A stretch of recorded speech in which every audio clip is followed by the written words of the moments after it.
आज की हमारी कहानी का नाम है बोझ। रानी अपने माता पिता की बहुत लाडली थी। 3 बड़े भाइयों की बहन थी। कोई भी चीज़ मांगने पर उसी वक्त सामने हाजिर हो जाती। पूरे घर में रोब था उसका। पूरे परिवार और नौकरों पर राजकुमारी की तरह हुक्म चलाती थी।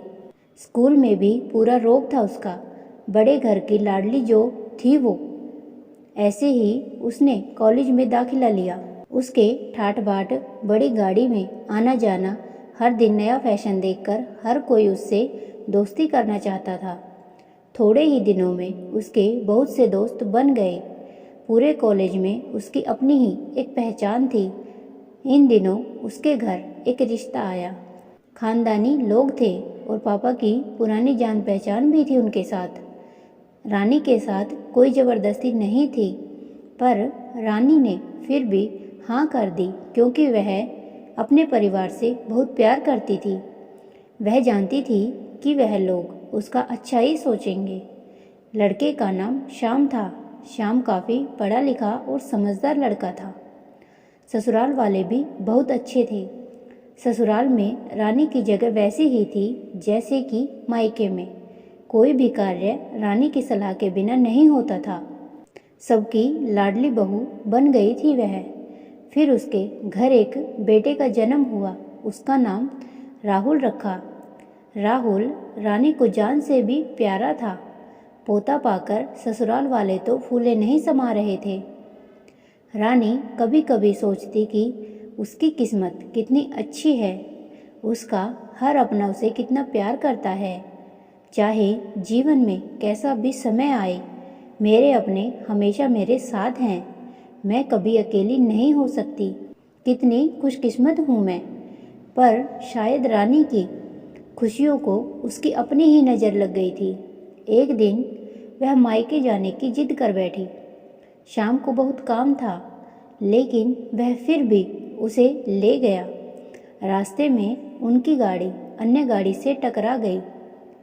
रानी, श्याम और राहुल बहुत बुरी तरह से जख्मी हो गए। काफ़ी दिनों के इलाज के बाद श्याम और राहुल तो ठीक हो गए, लेकिन रानी पूरी तरह ठीक न हो सकी। सर पर चोट लगने के कारण वह अपनी आंखों की रोशनी खो बैठी। अब रानी की किस्मत जैसे उल्टे पांव चलने लगी। मायके वाले कुछ दिनों तक उससे मिलने आते रहे।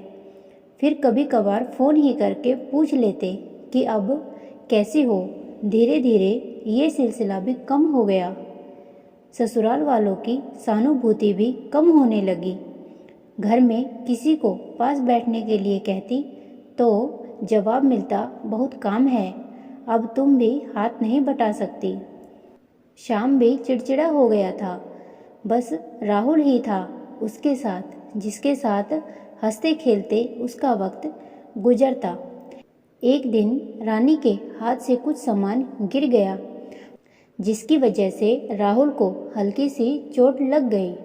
रानी के सास ससुर ने राहुल को उससे अलग कर लिया कि कहीं उसके ना देखने की वजह से बच्चे का कोई नुकसान न हो जाए। रानी अंदर से टूट चुकी थी। एक दिन उसने सबके सामने मायके जाने की इच्छा रखी, तो शाम उसे तुरंत मायके छोड़ आया, जैसे कि वह भी यही चाहता था। लेकिन राहुल को उसके साथ नहीं भेजा गया। रानी कभी राहुल से दूर नहीं रही थी, पर अपनी कमी के कारण उसने ज़्यादा बहस नहीं की। रानी को लगा कि वह 3-4 दिन वहाँ रहेगी तो थोड़ा हवा पानी बदल जाएगा, क्योंकि वह कितने दिनों से कहीं भी बाहर नहीं गई थी।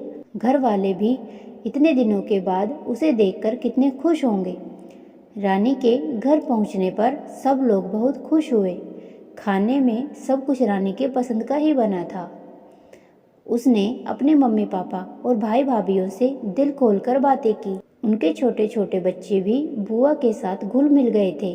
रात को सोने के वक्त जब वह कपड़े बदलने लगी तो उसे पता चला कि उसका बैग तो बहुत भरा हुआ था। वह सब समझ गई। वह बहुत उदास हो गई। कुछ दिनों तक तो सब ठीक रहा, फिर जैसे सब बदलने लगा। सबका व्यवहार बदल रहा था। वह लोग जैसे थक चुके थे उससे। सब लोग घुमा फिरा कर पूछने लगे कि शाम कब आ रहा है उसे ले जाने। वह बहाना बना देती, जबकि वह जानती थी कि उस घर में अब उसके लिए कोई जगह नहीं। रानी से चलते वक्त कुछ ना कुछ नुकसान हो जाता। थोड़ी बहुत टोका टाकी उसे सुनाई देती तो वह टाल देती। एक दिन उसके हाथ से लगकर एक कीमती फूलदान टूट गया। छोटी भाभी ने बहुत हंगामा मचाया।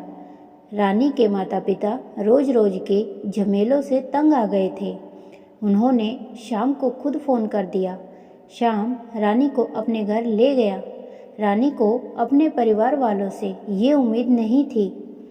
जिस रानी के कहे बिना घर में एक पत्ता भी नहीं हिलता था, उस घर के लिए वह अब बोझ बन चुकी थी। शाम के साथ ससुराल आते वक्त वह बहुत खुश थी, क्योंकि वह अपने घर जा रही थी, अपने जिगर के टुकड़े राहुल के पास। परंतु यह खुशी भी कुछ पल की ही थी। सारा बंदोबस्त पहले ही किया हुआ था। रानी को सीधे ऊपर वाले कमरे में पहुंचा दिया गया। राहुल से दूर रहने की सख्त चेतावनी दी गई। एक काम वाली लता को उसकी जिम्मेदारी सौंपी गई, जो उसके खाने पहनने जैसी ज़रूरतों का ध्यान रखती। रानी ज़्यादातर चुप ही रहती। कभी कभी काम वाली लता से थोड़ी बहुत बातें कर लेती। उसके जरिए राहुल का पता चल जाता। सबकी लाडली बेटी और बहू सबके लिए लाडली से अब बोझ बन चुकी थी। आपको हमारी कहानी अच्छी लगे तो वीडियो को लाइक करें, शेयर करें और चैनल को सब्सक्राइब करें।